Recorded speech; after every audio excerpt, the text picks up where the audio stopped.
The other day on Facebook, I had shared a list of favorite childhood books that we all grew up reading, and kind of inspired me to go dig into my closet for my keepsake box.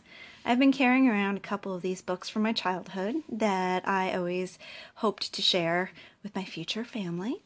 What we have here is a Sesame Street coloring book that my sister and I shared. My grandmother would keep it at her house, and together we would color.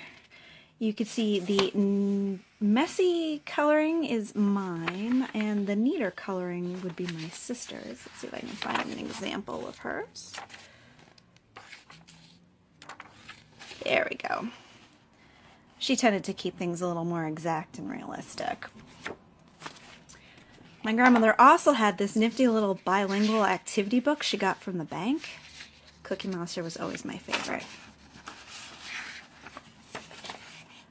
There's a little activity list, some basic counting, things the bank, I guess, felt would be helpful in the 70s for kids that were growing up. My favorite book to read had anything to do with the Bernstein Bears. I loved them.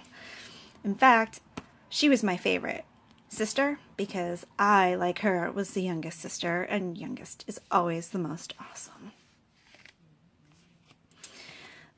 The next two books I have here we got from our grandparents in Scotland. There is one for me. It's Twinkle. It's kind of a cross between activities and comics and little short stories for girls. And whenever I was sick, the first thing I would do is I'd get out of bed and I'd get this book and I'd read it cover to cover. And because my sister was at school when I was homesick, I would sneak into her room and I would take her book, which is from 1981, a really long time ago. And then I would read her book from cover to cover.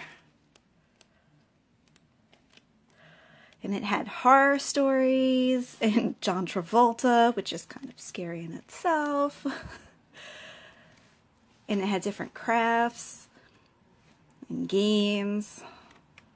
And then I would sneak back into her bedroom and I'd put it back where I found it in the exact same position. And to this day, she hasn't found out that I've done that. And that was a little Flashback Friday for you. I hope you enjoyed.